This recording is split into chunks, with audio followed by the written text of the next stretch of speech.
Урматтуу, идиректүү, окууга ынтызар, билимди эңсеген 9-класстын окуучулары.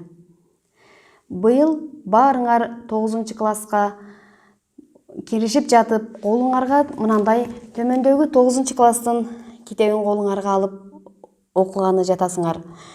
Биз быйыл Кыргыз Республикасынын жалпы экономикалык, социалдык жана саясий географиясы менен таанышабыз.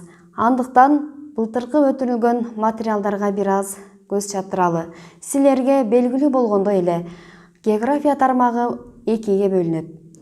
Физикалык жана экономикалык география. Айрымыңарга суроолор жаралып жатса керек. Эмнеге биз быйыл дагы Кыргыз Республикасынын географиясы менен таанышабыз деген. Буга жооп катары төмөндөгүнү сунуштагым келип турат. Анткени былтыры силер Кыргыз Республикасынын физикалык географиясы менен таанышкансыңар. Тагыраак айтканда, Кыргызстандын жаратылышы боюнча маалымат алгансыңар. Ал эми быйыл биз Кыргыз Республикасынын экономикалык географиясына токтолобуз. Бул сабакта негизинен силер менен каралуучу тармактар: биринчи А дегенде быйыл 9-класстын географиясында Кыргыз Республикасынын экономикалык географиялык абалы менен таанышабыз эң алгач.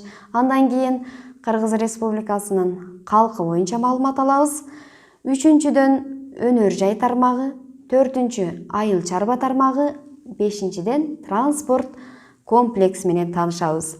Анан бул ар бирине өз-өзүнчө токтолгондон кийин силерге маалым болгондой эле Кыргыз Республикасы көз карандысыз мамлекеттердин шериктештиги, же болбосо биз кыскартып айтып жүрөбүз, КМШ мамлекеттеринин уюмуна мүчө катары билебиз. Мына ошол кайсы мамлекеттер бул курамга же болбосо уюмга кирет, ошолордун арасында Кыргыз Республикасы бар болгон үчүн КМШга кирген мамлекеттердин географиялык абалы менен таанышабыз. Демек, тагыраак айтканда, быйыл силер жалпы физикалык география менен таанышып бүтүп, 9-класста экономикалык география менен тааныш болосуңар. Демек, мына ушул китептен силер Кыргызстандын жалпы экономикалык тармактары менен таанышып, өзүбүздүн өлкөбүздүн атуулу жараны катары, Кыргызстанга салым кошкон инсан катары географиясы менен таанышабыз. Демек, ар бир Кыргыз Республикасынын экономикасын өнүктүрүү, деги эле бардык жактан байытуу бул ар бир кыргызстандыктын колунда деп айтмакчымын. Көңүл бурганыңар үчүн чоң рахмат.